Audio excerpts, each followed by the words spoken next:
ဩငါဒီသက်တည်ရွယ်လို့ဖြစ်နေပြီဩသူများသက်တည်တတ်နေတာသူများဥစ္စာခိုးတာသူတော်ဘာသားများပြစ်မှားတာလိန်ပြောတာအရက်သေးစားတောက်စားနေတယ်မတော်ဘူးငါကတော့သူများဆုံးမရမှာဩမိဘဖြစ်နေဩငါမိဘဖြစ်နေသားသမီးတွေငါဆုံးမရမှာငါလုံနေလို့မတော်ဘောဒီလိုတွေးရမှာအဲ့ဒါလည်းစိတ်ကိုတားတယ်လို့ခေါ်တယ်အဲ့ဒါလို့မတားလို့ရှိရင်လူလောကမှာရုပ်ပြက်ဆင်းရဲဖြစ်ပြီးဂုဏ်သိက္ခာကြီးကျဆင်းတာပဲပေါ့ဆရာဖြစ်ဆရာဂုဏ်သိက္ခာမိဘဖြစ်မိဘဂုဏ်သိက္ခာအလုံးသူဂုဏ်သိက္ခာနဲ့သူနေရတားမြစ်ရတခါတော့ကဒီတဘာဝရဝတ္ထုတွေမှာပါတာမှတ်သားစရာလေးဂောတကတထေဂောတကတထေသူမိဘတွေဆုံးရှုံးသွားတဲ့အခါဒီပြည့်အမွေခံမွေစားမရှိဘူး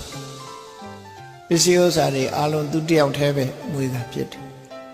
အဲ့လိုအမွေခံအမွေစားမရှိသူတယောက်တည်းပဲအမွေရတော့မယ်ဆိုတဲ့အခါဘုရင်ကြီးကသူ့ကိုခေါ်တယ်နန်းတော်ကိုခေါ်လိုက်တယ်နန်းတော်ခေါ်လိုက်တဲ့အခါဘုရင်စီသွားတော့လမ်းမှာညားကမိုးရီရွာထားလို့ရှေးကွက်ကလေးတွေရေမြောင်းလေးတွေရှိတယ်အဲ့ဒါလေးတွေကိုသူကပစိုးလေးမပြီးခုံးခုံသွားတာနော်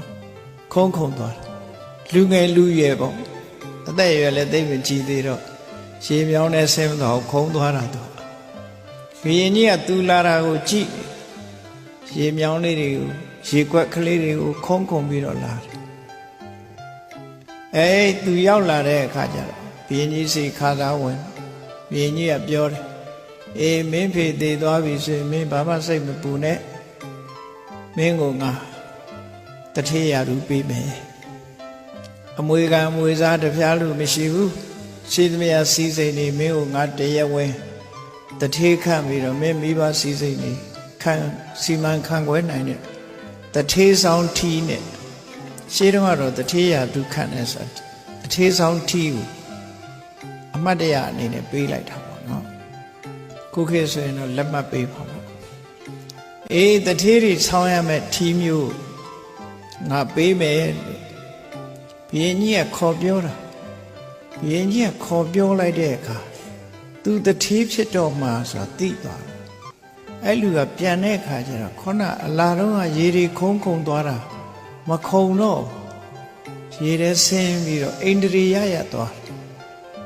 အိန္ဒြေယရသွားဘုရင်ကြီးကသူပြန်သွားတော့လေကြည့်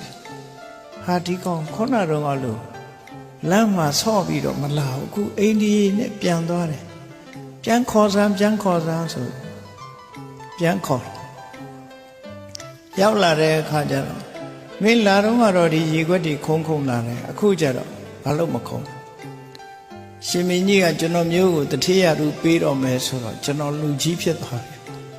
ဒါကြောင့်မို့လူကြီးပြီးဂုံသိက္ခာထိမ့်ပြီးတော့သွားတာပါလို့ပြောဟာဒီကောင်တဲတော်တာပဲ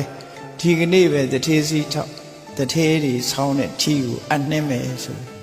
အခမ်းအနားချက်ချင်းလုပ်ပြီးဘုရင်ကြီးကနေချင်းပဲတထေးရသူပေးလိုက်ဟောကြည့်ထိန်းတာလေတာမန်ပုဂ္ဂိုလ်လူမနေတော့နောက်တစ်ခါတံဘဝဆတ်ဘုရားအလောင်းလေးက9နှစ်အရွယ်ပညာအလွန်ရှိတယ်သူငယ်တာပညာအလွန်ရှိတဲ့ပုဂ္ဂိုလ်ဘုရားအလောင်းလေးဆိုတာဟာဘဝကစီးပူအထုတ်ခဲ့တဲ့အသိပညာတတ်ပညာတွေသူတို့ရဲ့ရှင်တဲ့နှလုံးထဲမှာဘဝပြောင်းသွားတော့လေဝါသနာအနေနဲ့စွဲနေတာလည်းရှိတယ်အေး9နှစ်အရွယ်လမ်းမှာတငယ်ချင်းတွေနဲ့လမ်းပေါ်ကစားနေတာအေးအဲ့ဒီအချိန်မှာနန်းတော်ကအမတ်ကြီးတယောက်ရောက်လာတယ်တန်ဘဝဆိုတာဘယ်မှာလဲလို့မေးလာတော့သူကကစားနေတာနေတော့အမတ်ကြီးကသူနဲ့တွေ့ကျင်တယ်တဲ့ဘာဖြစ်လို့တော့ဆိုရင်ဘုရင်ကြီးကမေခွန်းနေမေးတာလောကမှာဖြေနိုင်တဲ့လူမရှိဘူးအားလုံးကပဲတန်ဘဝစီမေးပါလို့ပြောတယ်ဘုရင်ကြီးမေးတဲ့မေခွန်းကိုသူဖြေရမယ်လို့သူလည်းပြောလိုက်အောင်ဖုတ်ဖက်ခါထပြီးတော့ အိန္ဒြေရရနေတော့တာမကစားတော့နော်သူကိုယ်သူသိလိုက်တယ်အော်ဘုရင်ကြီးကတောင်ငါမေးခွန်းနေမေးမှာငါဟာသူများမဖြေနိုင်တဲ့မေးခွန်းကိုဖြေရမှာဆိုတော့ငါဟာဒီပညာရှိပုဂ္ဂိုလ်ဆိုပြီးငါ့ကိုအများကလေးစားပါလား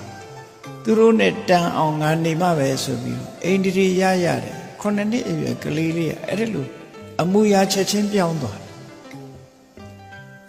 ပြုပြင်ပုံကိုပြောပြတာနော်အဲ့ဒါလို့လောက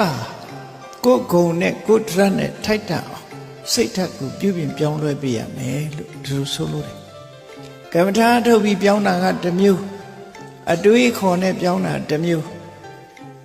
နှမျိုးရှိတဲ့ထဲမှာအတွေးခေါ်နဲ့ပြောင်းဖို့မေတ္တာမအရေးကြီးတယ်မှန်ကန်တဲ့အတွေးခေါ်တွေးတတ်ဖို့လိုတယ်ဟိရိဝတ္တပဆိုတဲ့နေရာမှာကိုယ့်ရဲ့အမျိုးဆက်ကိုတွေးပြီးအော်ငါလို့မိခေါင်းဖခင်သားသမီးရမဟုတ်တာတွေလုပ်လို့မတော်ဘူးငါဒီတဲ့ဒီရွယ်ရောက်လာပြီငါတရဏဂုံနဲ့ငါးပါးသီလမမြဲရင်မတော်ဘူးငါလုပ်နေတဲ့အလုပ်တွေနဲ့ငါမိဘရဲ့ဂုဏ်သိက္ခာတွေနဲ့မတော်ဘူးလို့ပြင်ပြီးကိုယ့်အကိုကောင်းအောင်ပြုပြင်နေတယ်ဟောစိတ်ကိုတားတာမဟုတ်တာမလုပ်တော့ဘူးအရွယ်ကိုကြည့်ပြီးတော့ကိုယ့်ကိုပြင်နေနောက်တစ်ခါဘဟုတုတ္တစာပေတက်မြောက်လို့ဘွဲတွေဘာတွေရလာပြီသို့မဟုတ်ယာဓုတွေရလာပြီဆိုဘွဲတို့ယာဓုတို့ကိုကြည့်ပြီးတော့ကိုယ့်ကိုအနေထိုင်ဆင်ញင်လာခြေရွာအုပ်ချုပ်ရေးမူလေးခတ်လိုက်မှအရက်တွေဖိတောင်းနေလို့မဖြစ်တော့ဘူးနော်အဲ့တော့လူကြီးခမ်းပြီဆိုလို့ရှိရင်လူကြီးနဲ့တူအောင်နေရပြီပြင်ရပြီလို့ဒီလိုဆိုလို့အများကြီးလေးစားမှုခံနိုင်အောင်လို့ဟိရိဆိုတာအဲ့ဒါကိုပြောတာအဲ့ဒီလိုကိုယ့်ကိုထိမ့်သိမ့်ပြုပြင်သွားတယ်မကောင်းမှုမှစိတ်ကိုတားရမယ်ဆိုတာအဲ့ဒါတွေကိုပြောတာနောက်ဩတ္တပဆိုတာကိုယ်ပတ်ဝန်းကျင်ကိုလေးစားငါပတ်ဝန်းကျင်မှာဘုန်းကြီးရန်နေရှိတယ်သူတော်စင်တွေရှိတယ်ရွာထဲမှာလေးစားရမယ့်ပုဂ္ဂိုလ်တွေရှိတယ်အသက်အရွယ်ကြီးတဲ့ပုဂ္ဂိုလ်တွေရှိတယ်ငါမဟုတ်တာလုပ်လို့ရှိရင်ငါရွာလူတွေအားလုံးဟာငါတယောက်ကိုအကြောင်းပြုပြီးတော့ဂုဏ်တွေကင်းမဲ့တာမျိုးဖြစ်ကုန်ကြတာဒီရွာကဒီလိုပါလားဆိုတာမျိုးဖြစ်အဲ့တော့ပတ်ဝန်းကျင်ကိုအလေးပြုတဲ့အနေနဲ့မဟုတ်တာမလုပ်ကြဘူးငါတယောက်မဟုတ်တာလုပ်လို့ရှိရင်တို့ရွာတရွာလုံးနာမပြက်လိမ့်မယ်ဆိုရင်မကောင်းတဲ့အလုပ်ကမလုပ်မိအောင်ထိမ့်သိမ်းဆောက်ရှောက်တယ်လို့ဒီလိုဆိုတာပေါ့ဘုန်းကြီးတွေဆိုရင်လည်းကိုနေတဲ့အကြောင်းငါကြောင့်မကောင်းတဲ့သတင်းတွေထွက်ကုန်ရင်အစမပြေဘူးမကောင်းတာတွေငါမလုပ်မှဆိုပြီးတော့ကိုယ့်ကိုပြင်ဆင်ထိမ့်သိမ်းတာငါဟာဖရာသားတော်လုံးနေတယ်ဖရာသမီးတော်လုံးနေတယ်ဖရာသားတော်ဖရာသမီးတော်လေးဆိုတာလောဘထိမ့်ရမယ်ဒေါသထိမ့်ရမယ်လောဘဒေါသမထိမ့်နိုင်ဘူးဆိုရင်ရုပ်ဆိုးကြီးတန်တယ်ဖရာဟာလောဘကိုချိုးနှိမ်မှုဒေါသကိုချိုးနှိမ်မှုအမြဲဟောတယ်ငါကမချိုးနှိမ်ဘူးလောဘကြီးနေမယ်ဒေါသတွေကြီးနေမယ်ဆိုရင်မတော်ပါလားလို့ဟောအတိတရားနဲ့ကိုယ့်ကိုပြင်တာဒါတွေဟာထိမ့်သိမ်းဆောက်ရှောက်ခြင်းလို့ခေါ်တယ်ပေါ့မကောင်းမှုအကုသိုလ်ကစိတ်ကိုတားမြစ်တဲ့သဘော